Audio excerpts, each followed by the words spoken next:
What is up, everybody? Four Eyes in here, coming at ya, coming through. And today we are going over on how to get your first nuclear or nuke. Alright, so before I go into the tips and tricks to get your first nuke, I just want to say getting a nuke or nuclear is not a easy task. I know when you guys see YouTubers posting daily nukes like, oh my god, that looks so easy and fun, I can do it. Then you die on a 1 kill streak. The reality is that they probably have played hours, days, weeks, and months to get that gameplay.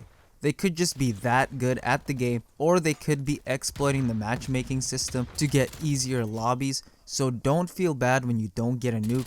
Understand that creators are usually posting their highlights. They will not show you how much they have failed or choked on getting a nuke unless it's entertaining for you guys to watch. This gameplay took me 1 month and 2 weeks for me to get my first ever nuclear. This is on the map Crossroads using the Mac 10. I wasn't even going for the nuke, I was actually trying to get gameplay with the Mac 10 for a ranking of the worst to best SMG video. Now, the most important part in getting a nuke is actually the lobby you are in. It's not the best guns or perk combinations, which can help out, but if you are going against really sweaty players, the nuke is just not gonna happen. Think about it. In Call of Duty Pro League, no one drops a nuke. Why does Scump or Formal sometimes have a negative kill death ratio or KD in their matches when they are regarded as some of the best players in the world? That's because for the most part, Call of Duty is a 50-50 game. You can feel through experience if you can drop a nuke in the lobby you're in. If you're getting jump shotted and slide cancelled left and right, you can already tell that the nuke is most likely not going to happen. Now, I'm not telling you to reverse boost or cheat, but I'm just giving you the harsh truths of getting a nuke or nuclear. So to make it easier, I recommend playing the game modes that you are best in. Overall, you will know if you can get the nuke or not in the lobby you are in. You will need to get lucky to find bad players or be so good that you just stomp everybody out. Maybe you want to tank a few games to get into a god lobby, play with a friend, or join a bot account with trash stats, or if you're really desperate, reverse boost. If you want a nuke naturally with how thick the skill-based matchmaking system in Cold War, you either have to put in an absurd amount of time in or just get lucky enough to get into the right lobby. Remember, the lobby is the most important part of getting a nuke or nuclear. I will say it again, the lobby is the most important part in getting a nuke.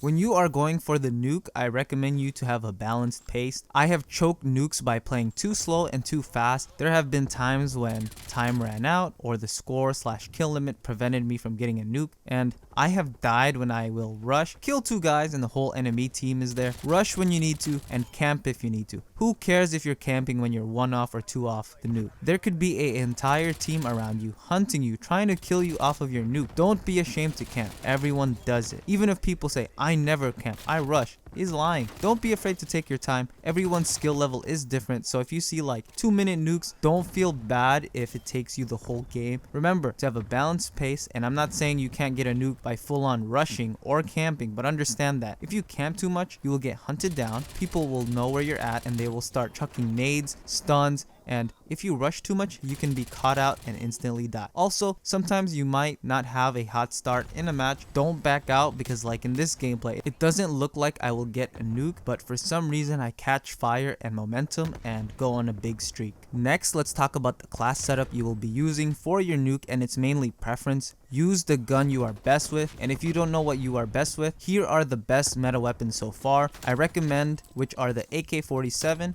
AK-74U, M16, AUG, Stoner, XM4, KSP, MAC-10, Groza, and the MP5. If I didn't mention the gun that you are best with, like a sniper, forget what I say and use a sniper. For kill streaks or score streaks, this is up to you whether you want to rock non-lethals like body armor, spy plane, counter spy plane, and the harp. The reason why I don't like support kill streaks is because it helps your team. They could potentially steal kills from you, and we need to go on a 30 kill streak. The score streak, in my opinion, that is the most crucial and the one that will help the most is the war machine. It cannot get shot down unless unless you die with it, and surprisingly enough, kills with the war machine count as kills to your streak. This score streak could potentially get you 12 kills since it has 12 rounds, and if opponents are clumped up, you might even get more, or you could get less if they have flak jacket equipped. For perks, I highly recommend using flak jacket and ninja. Those two are the most important. I usually rock the perk greed, wildcard, or gunfighter, so I can have 6 perks. For example, I rock flak jacket and tactical mask in the first or red slot. In the blue slot, I use gearhead and scavenger, and in the yellow slot, I rock ninja and ghost. Now, this is all preference and the situation you run into that will determine what perks you should use, but I think flak jacket and ninja is a must on all classes. Now for field upgrades, this is preference as well. I use the assault pack since sometimes I won't be able to pick up ammo off of dead bodies using scavenger, and depending on your gun, for example, I'm using the Mac 10 in this gameplay, you will run out of ammo since it has a very high fire rate, but there is no denying that the jammer and field mic are very useful.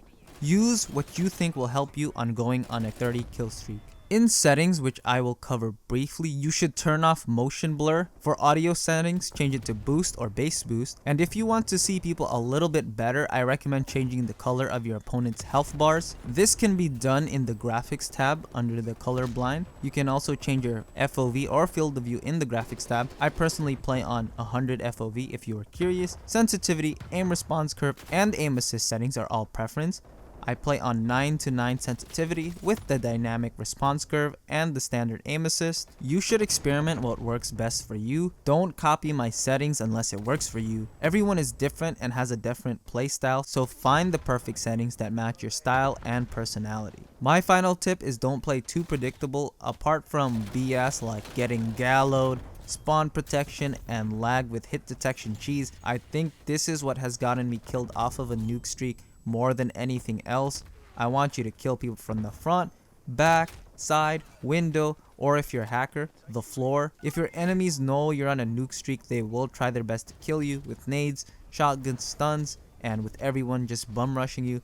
Predict your enemies as well. Figure out where they are going to spawn, where they are going to come from. Pre-aim corners, sound horn noobs that don't have ninja on, snort some G fuel, camp when you need to, or run, relocate to a new location so you won't be hunted down by multiple people. So what do you get on going a 30 kill streak? You get basically a nuclear calling card that isn't even animated. So is it worth it for all this stress? I don't know. You tell me. I know you guys are probably thinking, wow, I'm going to get a nuke now. Remember guys, a nuke takes time, skill, and luck to get. If you feel like you can't get a nuke just yet, try to get better by learning the maps, fighting against bots in a private match to perfect your aim and movement. Then when you get so good and all you do is play against people with their families tied up in the basement, just reverse boost. If you do fail on getting a nuke, don't give up and keep trying. Other than that, namaste my friend, and I will talk to you all in the next video. Go get that nuke, I know you can do it.